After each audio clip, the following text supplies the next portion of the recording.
Dan hari ini Tuhan, kami juga akan berdoa Tuhan bagi kebenaran firman Tuhan yang akan kami dengar dari Tuhan sendiri. Bapa yang baik, hari ini Tuhan kami telah memasuki minggu kedua dalam pranatal sebelum kami melaksanakan Natal yang sesungguhnya. Tetapi hari ini Tuhan, kami yakin dan percaya dengan kebenaran firman-Mu, iman dan percaya kami kembali dikuatkan. Karena kami tahu Tuhan, Natal bukan semata-mata kelahiran Yesus Kristus. Natal bukan semata-mata celebration daripada Tuhan. Natal bukan semata-mata ulang tahun daripada Tuhan kita Yesus Kristus. Tetapi kami yakin dan percaya bahwa Natal sesungguhnya harus lahir di dalam kehidupan kami pribadi lepas pribadi. Bukan hanya lahir setahun sekali, tetapi lahir setiap hari dalam kehidupan kami. Dan kami yakin dan percaya dengan adanya Yesus Kristus yang lahir ke dunia ini, itu menyatakan bahwa kami harus mengalami keselamatan dan hidup yang kekal. Oleh karena itu Tuhan, biarlah kami belajar tentang historical biblical ini, sehingga hari ini kami semakin yakin dan percaya bahwa Yesus Kristus Allah yang kami sembah adalah Allah yang menyelamatkan. Terima kasih Bapa yang baik. Oleh karena itu Tuhan, berikan urapan-Mu yang baru kepada hamba-Mu. Urapan yang baru, urapan yang dari surga, urapan kuasa Roh Kudus-Mu boleh mengalir lewat mulut lidah bibir hamba-Mu, sehingga apapun yang hamba-Mu perkatakan hari ini bukan hamba-Mu lagi, tetapi Yesus Kristus yang boleh nampak dan beracara dengan heran dan luar biasa. Sehingga hari ini yang sakit boleh disembuhkan, yang mempunyai beban berat boleh dilepaskan, bahkan yang tidak mempunyai pengharapan, Engkau beri pengharapan yang baru. Karena hanya Yesus Kristuslah sumber pengharapan kami yang sejati. Terima kasih Bapa yang baik. Berfirmanlah, kami akan duduk diam mendengarkan firman-Mu seperti telinga seorang murid dan hati seorang hamba. Seluruh umat Tuhan yang percaya kita katakan bersama-sama, amin. Sekali lagi kita katakan bersama-sama, amin. Haleluya. Masuk dalam serial Natal yang kedua tentang misteri bintang yang ajaib. Misteri bintang yang ajaib ini sudah pernah saya khotbahkan sebanyak 2 kali, yaitu tahun 2019 dan tahun 2021. Tapi biarlah hari ini kita melihat materi misteri bintang ajaib ini dari sisi yang lain, karena memang Alkitab ini sungguh luar biasa, mengandung berbagai macam makna, berbagai macam hal-hal yang harus kita pelajari. Mari Bapak Ibu Saudara, kita buka Injil Matius pasal yang kedua, ayat yang ke-1 sampai 12. Kalau Bapak Ibu Saudara sudah menjumpai, saya undang untuk bangkit berdiri dan kita akan baca secara berganti-gantian. Injil Matius pasal 2 ayat 1 sampai 12. Yang sudah ketemu katakan amin. Injil Matius pasal 2 ayat 1 sampai 12. Yang pertama, sesudah Yesus dilahirkan di Bethlehem di tanah Yudea pada zaman Raja Herodes, datanglah orang-orang Majus dari timur ke Yerusalem. Ayat yang kedua.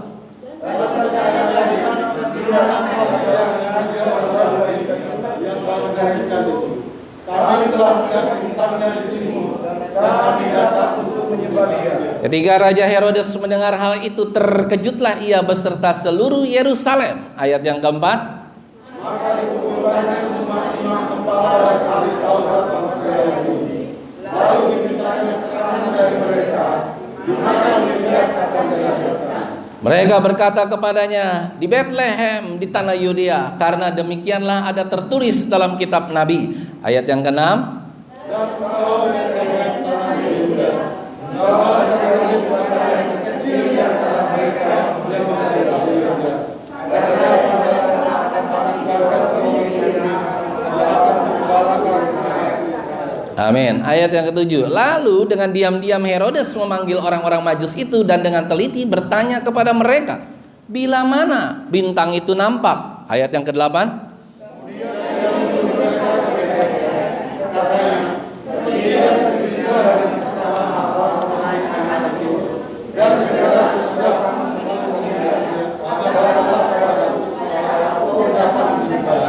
Ayat yang ke-9. Setelah mendengar kata-kata raja itu, berangkatlah mereka dan lihatlah bintang yang mereka lihat di timur itu mendahului mereka hingga tiba dan berhenti di atas tempat di mana anak itu berada. Ayat yang ke-10.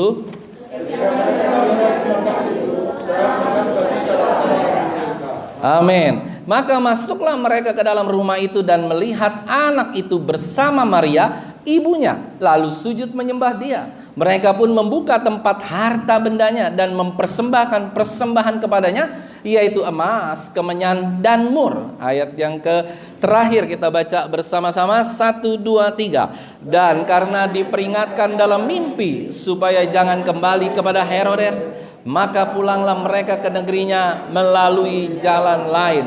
Tuhan Yesus memberkati.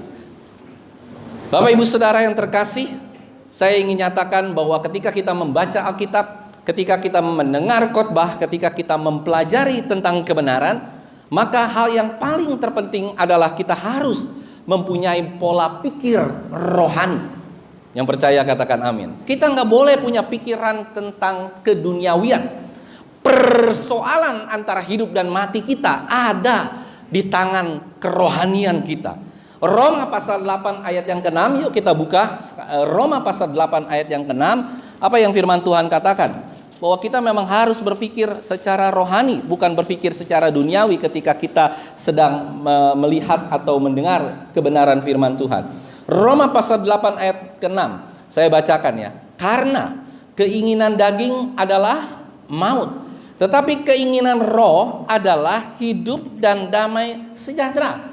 Jadi seluruh titik pandang Alkitab tentang siapakah Yesus, kenapa Yesus harus lahir sebagai manusia, kenapa harus ada Natal, kenapa harus ada begini, begitu, dan yang lainnya, yang tidak dimiliki oleh agama-agama lain. Saya jelaskan sekali lagi, yang tidak pernah dimiliki oleh seluruh agama di dunia. Itu karena kita tidak berpikir secara duniawi. Yang percaya katakan amin. Kita berpikir harus punya pola pikir secara rohani. Karena kalau kita mengikuti pola pikir kita secara duniawi, maka kita akan mati. Persoalan itu adalah persoalan hidup dan mati. Maut adanya, saudara. Nah, sekarang kita bisa melihat deh, pola pikir apa? Pola pikir duniawi atau pola pikir rohani, ya kan? Kalau kita melihat di sini, kita bisa melihat ini ada satu kisah di mana orang-orang Majus itu harus diperintahkan oleh Tuhan sendiri dan ditanya di mana orang Yesus itu akan lahir. Kalau kita melihat dari 1 ayat, kedua ayat, ketiga ayat, keempat ayat keempat, maka kita menjadi semakin yakin dan percaya bahwa Alkitab ini membuat orang-orang ahli, Alkitab ini membuat para cendekiawan yang hebat sekalipun menjadi frustasi. Yang percaya katakan Alkitab membuat seorang ahli filsafat sekalipun, seorang ahli teolog sekalipun menjadi frustasi kalau pola pandang, pola pikir, pola pemahaman dari Alkitab ini adalah pola duniawi. Semua dipikirkan secara duniawi. Karena nggak ada satupun orang bisa memikirkan Alkitab ini secara detail. Yang percaya katakan nggak ada, Bapak Ibu Saudara. Oleh karena itu kita bisa melihat apakah bintang itu timbul, bintang timur itu ada di Cina, apakah timur itu ada di Jepang, apakah timur itu ada di Persia, apakah timur itu ada di Babilonia, ataukah timur itu ada di Asyur. Kita nggak tahu. Kita nggak pernah tahu apa yang dimaksud dengan timur di Alkitab. Kita nggak tahu. Oleh karena itu kita nggak tahu juga apakah benar Yesus itu lahir tanggal 25 Desember. Kita nggak pernah peduli dengan hal itu. Yang kita peduli adalah hanya satu, yaitu Yesus memang benar-benar pernah lahir di dunia. Yang percaya katakan amin. Kita nggak peduli. Karena ketika kita mempelajari, semakin kita mempelajari maka semakin jauh iman dan percaya kita untuk memahami tentang Alkitab. Yang harus kita lakukan adalah pola pandang, pola pemikiran, pola semua-muanya ini adalah pola rohani. Yang jadi masalah juga, apakah Yesus Kristus itu punya gambaran seperti orang Cina? Apakah Yesus Kristus itu punya gambaran seperti orang Eropa? Apakah Yesus Kristus itu punya gambaran seperti orang Israel, orang Yahudi, orang non-Yahudi? Kita nggak pernah tahu. Alkitab tidak pernah menggambarkan itu. Matius, Markus, Lukas, Yohanes tidak pernah menggambarkan gambar daripada Tuhan Yesus Kristus. Gambar yang seperti ini adalah gambar orang pada umumnya yang lahir saat itu. Dan di zaman itu orang rambutnya panjang. pakai jubah, rambut panjang. Ya Pak ya, Bapak Ibu Saudara. Itu. Tetapi sebenarnya kita nggak pernah tahu Yesus Kristus itu lahir seperti tampangnya, wajahnya seperti apa. Dan itu nggak perlu kita permasalahkan. Apakah dia berjenggot, apakah non jenggot, kita tidak pernah masalahkan. Tetapi yang Tuhan mau, Paulus pernah menggambarkan hal ini pada 2 Korintus pasal 5 ayat 16. Coba kita buka 2 Korintus pasal 5 ayat yang ke-16. Apa yang firman Tuhan katakan? Supaya kita mengerti nih. Sebelum kita bahas ya, supaya kita mengerti. 2 Korintus pasal 5 ayat 16. Apa yang firman Tuhan katakan? Sebab itu kami tidak lagi menilai seorang juga pun menurut ukuran manusia. Terus, dan jika kami pernah menilai Kristus menurut ukuran manusia, sekarang kami tidak lagi menilainya demikian. Kita tidak lagi menilai Kristus menurut ukuran dunia. Kita tidak lagi menilai wajah Kristus menurut ukuran dunia. Kita tidak lagi menilai siapapun itu menurut ukuran dunia.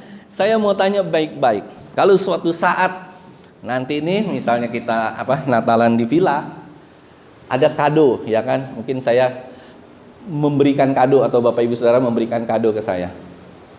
Saya mau tanya baik-baik. Waktu kado itu diberikan, lebih penting bungkusannya yang indah atau dalamnya? Isinya. Tapi kalau luarnya jelek, isinya jelek gimana? Nah, saya kasih buat Bu Elista. Kan tadinya dalamnya. Kalau luarnya jelek, dalamnya jelek. Lebih bagus mana luarnya jelek, isinya uang yang lumayan besar atau sepatu baru, dibandingin saya bikin kadonya rapi-rapi, di dalamnya saya kasih pisang Ambon. Lebih penting dalamnya. Oleh karena itu, kita hari ini semakin mengerti bahwa Alkitab itu tidak bisa kita pandang sebagai alat sains, alat pengetahuan, tetapi Alkitab ini harus kita pandang sebagai dalam kerohanian, bukan dalam keduniawian. Yang percaya katakan amin. Kita hari ini semakin yakin dan percaya. Yang terpenting adalah hal itu. Nah, oleh karena itu kalau kita memandang Alkitab dengan pola pikir duniawi, Injil bisa menjadi batu sandungan. Injil bisa menjadi batu sandungan karena apa? Yesus pernah berkata di dalam Injil Matius pasal 11 ayat 29. Apa yang Yesus katakan? Belajarlah padaku, karena aku ini lemah lembut dan rendah hati, dan jiwamu akan mendapat ketenangan. Tapi tiba-tiba habis Yesus berbicara tentang hal itu, nggak lama kemudian Yesus mengobrak-abrik bait Allah, menunggang balikan bangku, menunggang balikan meja. Dia marah-marah di situ. Karena marah-marah secara rohani. Orang akan membilang, wah, Yesus yang saya kenal tidak seperti Yesus yang seperti demikian. Nah itu Bapak Ibu Saudara, bisa kita bilang bahwa ini akhirnya menjadi batu sandungan rohani terhadap orang lain. Oleh karena itu Bapak Ibu Saudara, kita nggak bisa menilai Alkitab ini secara jasmani, secara duniawi, tetapi harus secara rohani. Ada haleluya. Nah, mari kita masuk ke konten yang sesungguhnya. Bintang itu membuat bingung banyak orang. Bintang yang ajaib membuat bingung banyak orang. Kalau mungkin Bapak Ibu Saudara yang sudah mengikuti berapa kali Natal di tempat ini pasti mengerti tentang ini. Jadi gini. Bintang itu timbul 2 tahun sebelum Yesus Kristus lahir. Timbulnya di mana? Dia parkir dulu di timur. Parkir tuh bintang. Set, Tuhan suruh parkir di timur. Sudah 2 tahun bintang itu bergemerlap terang sekali. Para ahli sains mengatakan bahwa itu adalah terjadi tabrakan antara Saturnus dan Jupiter. Jadi kalau terjadi kayak orang gerhana matahari sama gerhana bulan kan kalau jadi satu begitu terangnya minta ampun Pak. Nah ini bintang jadi satu, 2 bintang jadi satu. Itu menurut ahli sains. Tapi ahli sains kembali bingung. Kenapa bingung mereka? Karena kalau dia mau menyatu begitu, saya mau tanya, ada nggak gerhana matahari 1 tahun? Ada nggak gerhana bulan 1 tahun? Yang ada berapa lama Pak? Hanya 15 menit kah, setengah jam kah, 1 jam kah, paling lama mungkin 2 jam. Ini bintang menyatu 2 tahun dia parkir dan dia begitu terang. Hal itulah kalau kita pikir-pikir, kenapa orang Majus bisa penasaran? Siapa orang Majus? Orang Majus itu adalah ahli bintang, ahli nuzum juga, ahli bintang juga, ahli apa tuh namanya kalau orang bilang ahli angkasa. Nah, orang Majus ini melihat bintang selama 2 tahun parkir, mereka bingung. Ada apa ya? Kok parkir ya di situ?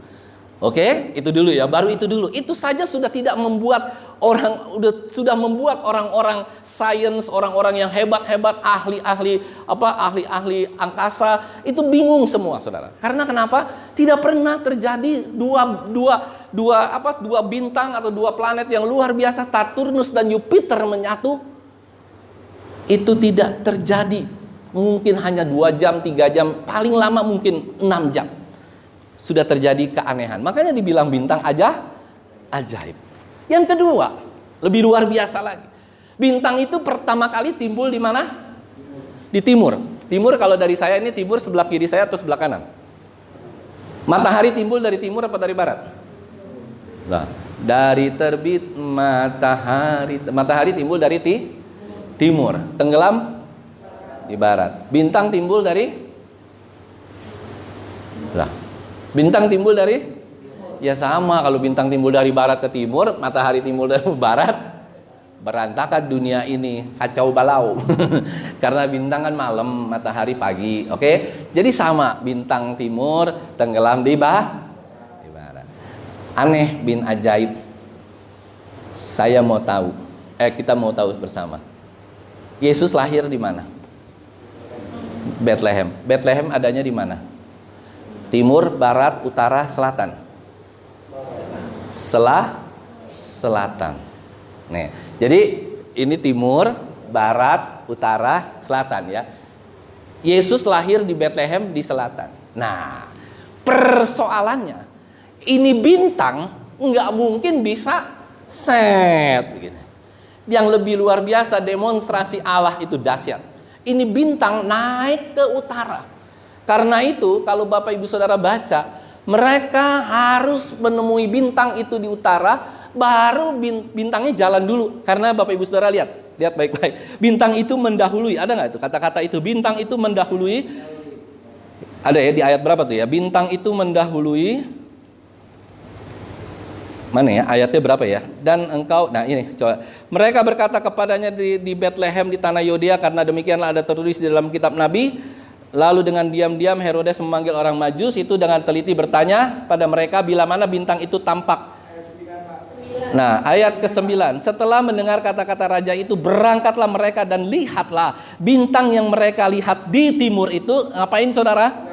Mendahului mereka ke utara. Kenapa saya bisa katakan utara? Karena mendahului.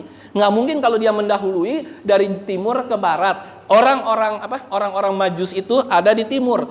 Kalau di timur ke barat tidak mendahului, berarti bersama-sama. Dia pergi dulu bintang itu set ke utara, dan dari utara baru bintang itu memimpin orang Majus itu ke dahsyat. Itu tidak akan pernah terjadi, kata orang-orang yang ahli sains, ahli, semuanya tidak akan pernah terjadi. Karena kenapa? Yang muter itu sebenarnya bukan bintang. Yang muter itu sebenarnya bukan matahari. Yang muter itu apa, Bu? Pak? Bumi. Bumi berputarnya begini, ya kan? Dari timur ke Nih, lihat nih saudara ya. Jangan mabok ya kalau saya gini-gini. Nanti habis begini-begini saudara tidur lagi. Waduh nih, Deddy Kobusar nih kan. Nah, dia begini muternya saudara. Tapi kali ini bukan begini muternya saudara. Muternya gimana?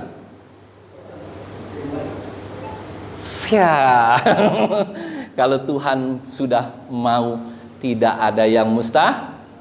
Bumi putar terbalik. Tapi aneh bin ajaib.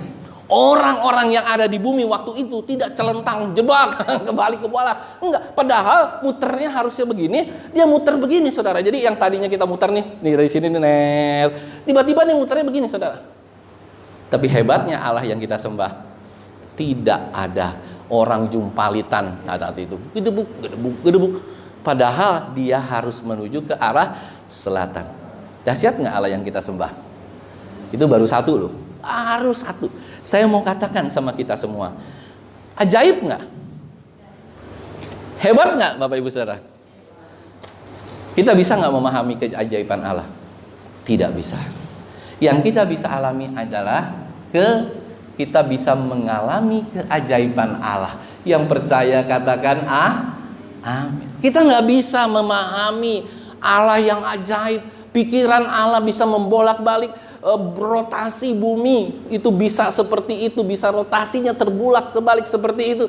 Nggak pernah kita bisa pahami apa sih ini semua. Dan lebih luar biasanya lagi, ketika bintang itu berjalan bersama dengan para majus. Cobalah kita ke depan malam-malam, kita lihat bintang, Bapak Ibu. Kira-kira banyak nggak itu bintang? Kita bisa tahu nggak bintang itu jalan atau diam? Pasti kelihatannya diam kan? Tapi ini jalan loh. Ya jalan. Dia bisa, oh ya oke, arahnya ke sana terus. Dan lebih luar biasa lagi Bapak Ibu Saudara, yang terakhir yang saya mau katakan. Kita tahu teknologi saat ini yang namanya share location, share lock. Tahu kan? Kita misalnya abang Gojek, share lock dong, share lock di sini. Itu pun masih bisa nyasar berapa rumah mungkin adanya di seberang. Saat itu Tuhan nggak perlu Gojek. Yang percaya katakan amin. Tuhan nggak perlu teknologi teknologi handphone atau teknologi GPS. Dia punya GPS dalam bintangnya. Yang percaya katakan dahsyat. Dia bisa share lock. Dia bisa kasih tahu itu bintang tepat di atas rumah dari siapa? Maria, Yusuf, dan Yesus. Keajaiban yang tidak akan pernah dialami untuk terulang untuk kedua kali. This is only one time. Sekali waktu dan tidak pernah diulang-ulang lagi. Seorang cendekiawan modern yang bernama Profesor Edward Skewers dari Zurich menyatakan ini dahsyat. Dia meneliti bintang-bintang selama 70 tahun, umurnya 90 tahun saat itu. Tidak pernah dia temui bintang yang bisa memberikan lokasi rumah. Bintang yang bisa terbitnya ada di utara, jalannya ke timur, utara jalannya ke selatan. Yang biasanya bintang itu dari timur, jalannya ke barat. Dari situ kita bisa mengerti.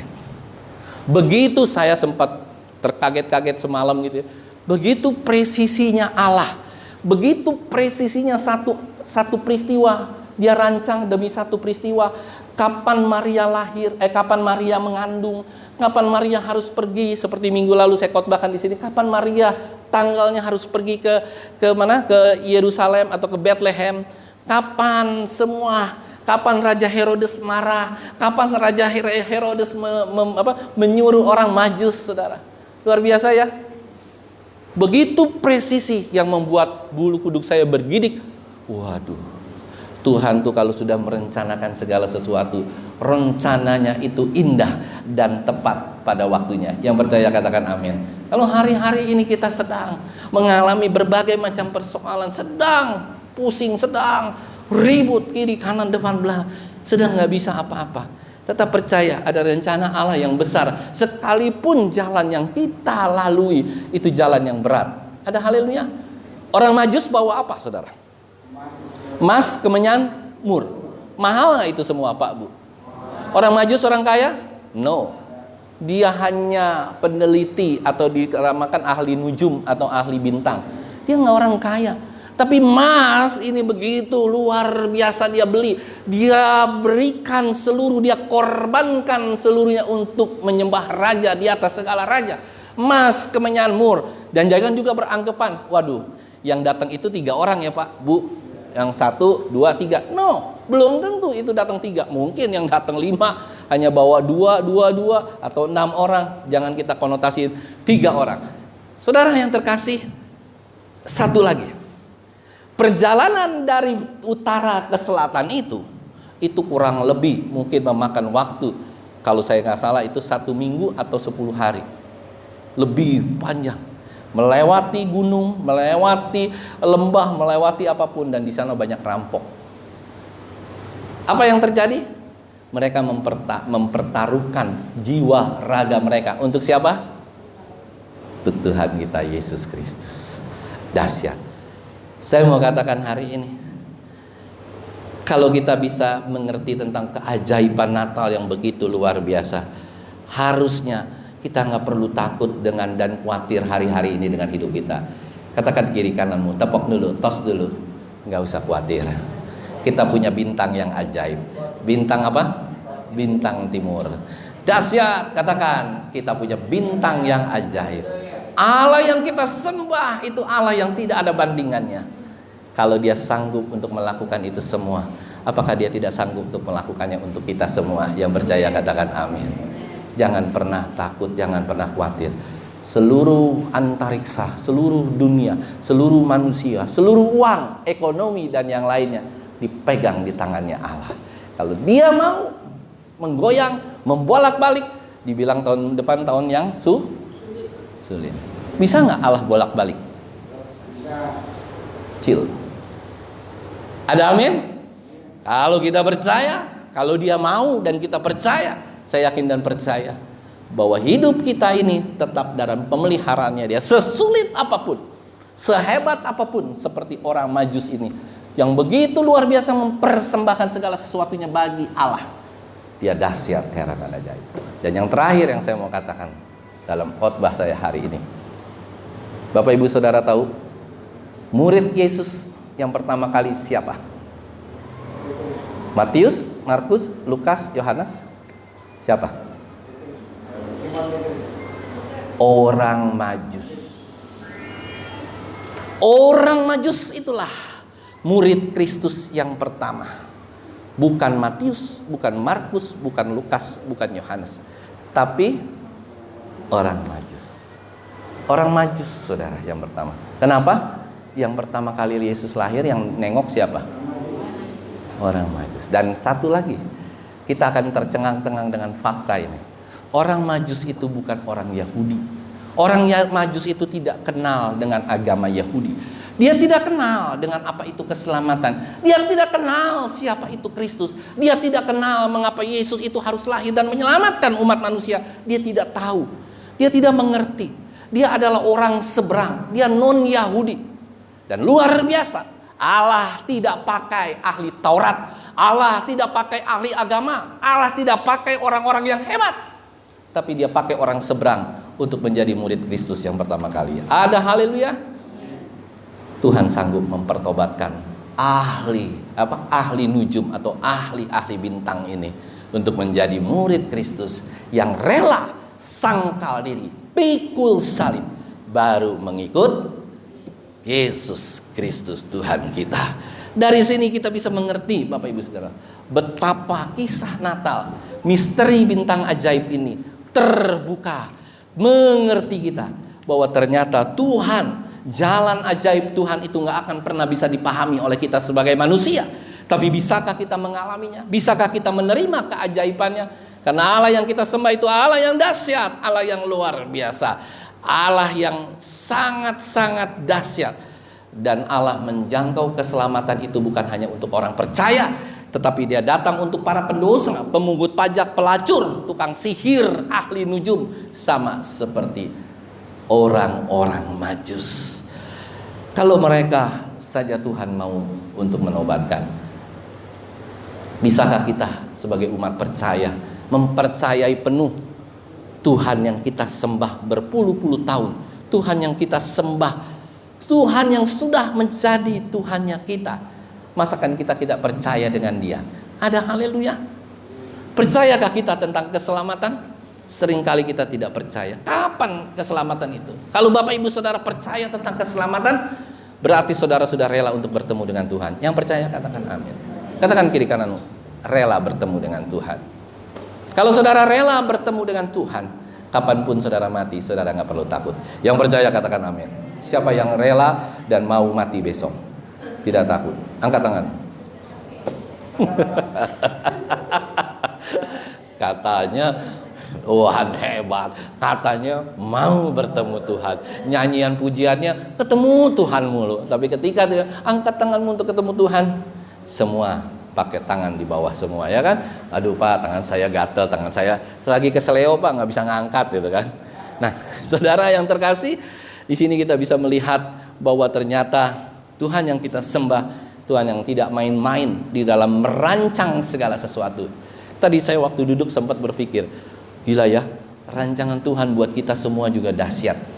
Tuhan tuh nggak pernah salah dalam merancang. Kita semua ada di tempat ini juga hasil rancangan Allah yang luar biasa.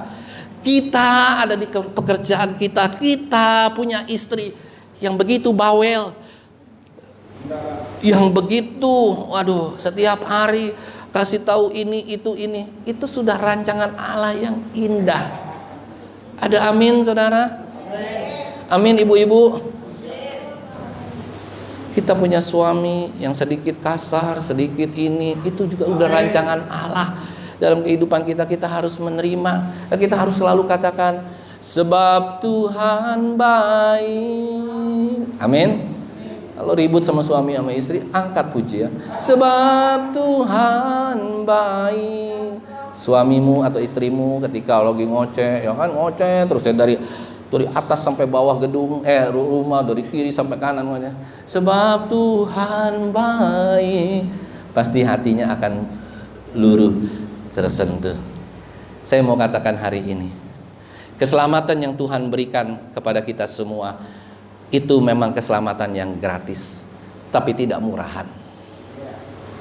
Orang sering bilang, orang Kristen keselamatannya murahan, bisa diberikan, nggak perlu berdoa setiap hari, tetap dia selamat.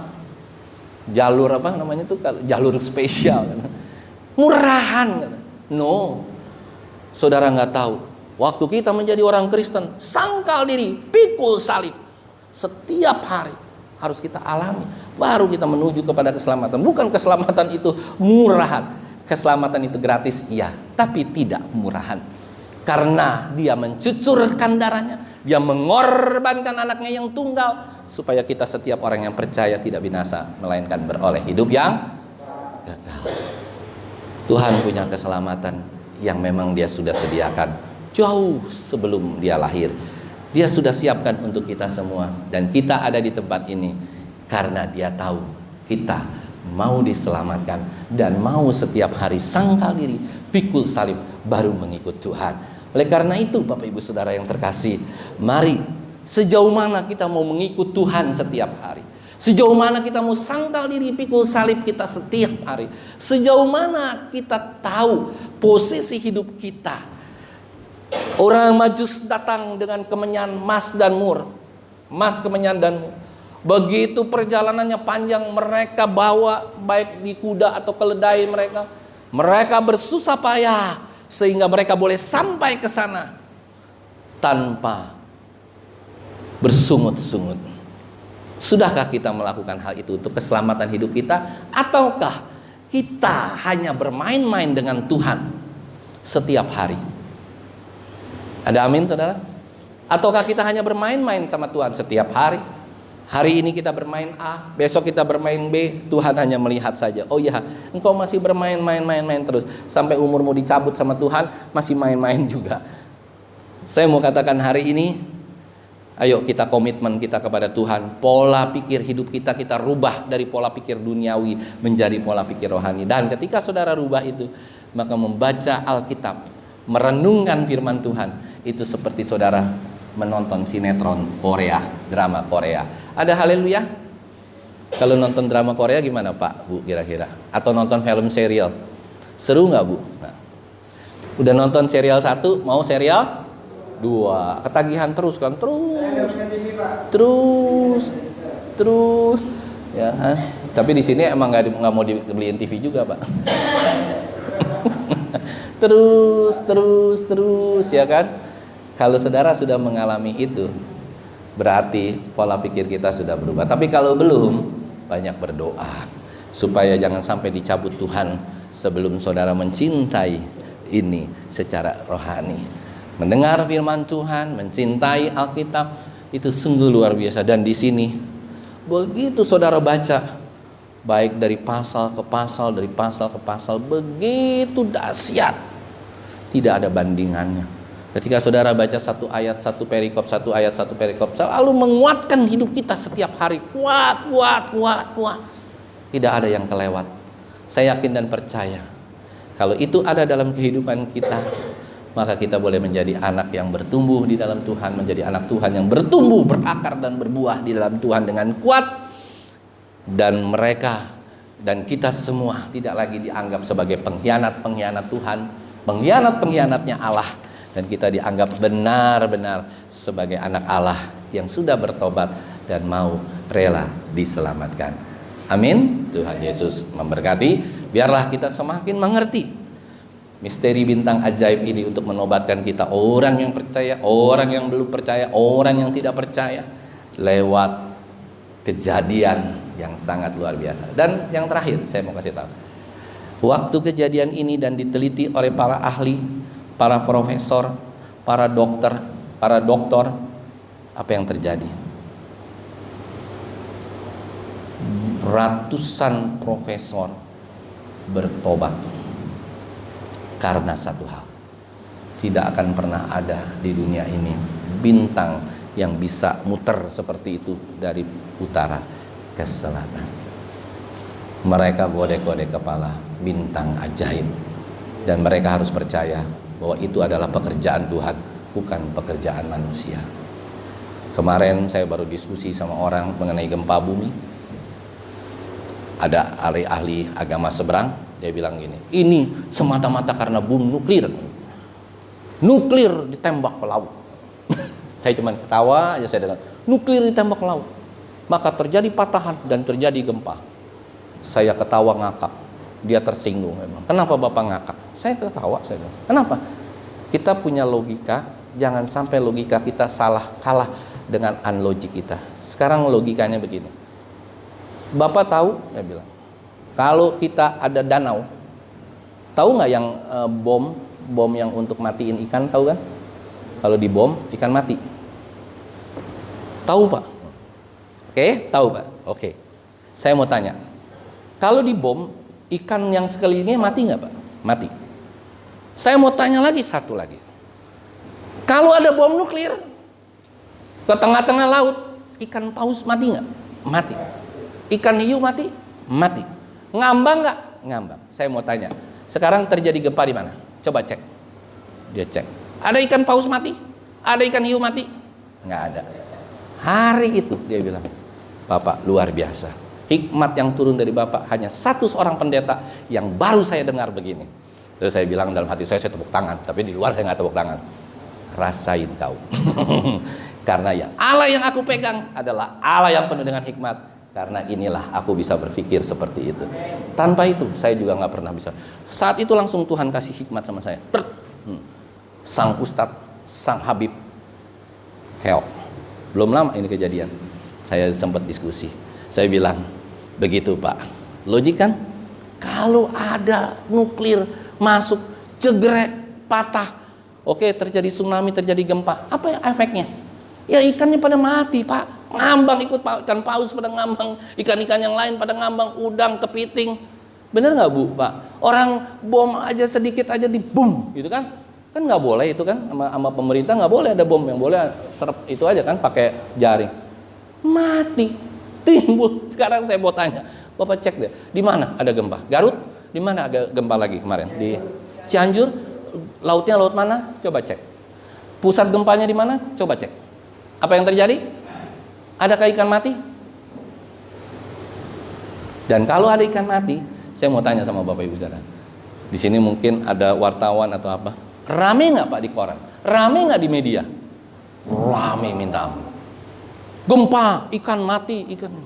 Lah, kagak ada mati. Berarti itu apa? Ya itu memang alam. Jadi jangan sampai dikonotasikan oleh agama seberang. Ini adalah pekerjaan orang Israel. Ini adalah pekerjaan orang Amerika. Ini adalah pekerjaan Rusia yang ingin menghancurkan Indonesia. Nanti kalau Indonesia sudah lumpuh, baru semuanya dikuasain. Dalam hati saya, bolo on. Setelah dia, langsung dia tersipu Bu, Pak. Tersipu malu. Diem. Hebat. Akhirnya dia mengakui. Itu yang saya salut juga. Jarang orang-orang seberang itu yang mengaku. Salut dia mengaku. Bagus, benar Pak. Hari itu dia sadar sepenuhnya bahwa oh iya, logikanya nggak main. Bukan logika ya, itu adalah hikmat yang Tuhan berikan kepada saya saat itu. Kalau saudara mau punya hikmat yang luar biasa di dalam apapun, di dalam bisnis, di dalam ini, di dalam itu, saudara baca ini. Hikmat Tuhan akan turun. Saudara berbisnis, saudara akan berkembang. Bukan habis berbisnis, saudara ditangkap polisi, ya kan? Habis berbisnis, saudara di ini, gitu, ya kan? Hikmat Tuhan harus turun atas kita supaya kita mengerti tentang arti sebuah kehidupan agar kita tidak didapati tidak setia. Kita harus benar-benar punya hikmat daripada Allah agar kita bisa survive dalam hidup kita dan keselamatan tetap menjadi jaminan dalam kehidupan kita. Amin. Tuhan memberkati. Kita angkat satu pujian, kita katakan bersama-sama. Sebelum itu kita berdoa, kita tundukkan kepala. Kita berdoa.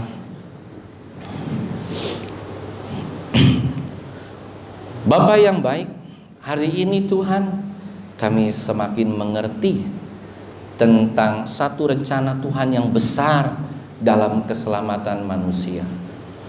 Tuhan sudah mengirim anaknya yang tunggal untuk kami supaya kami tidak binasa. Tuhan sudah mempersiapkan begitu luar biasa skenario yang tidak pernah terpikir oleh manusia. Skenario bintang yang ajaib, skenario hal-hal yang luar biasa di dalam keselamatan. Begitu juga skenario Tuhan dalam kehidupan kami setiap hari. Kami tahu Tuhan bahwa itu adalah rencana Tuhan yang besar dalam kehidupan kami, agar kami boleh diselamatkan, agar kami masuk dalam rel kekekalan, dalam jalur keselamatan, agar kami suatu saat sampai di pintu gerbang surga dan disambut oleh Tuhan sendiri.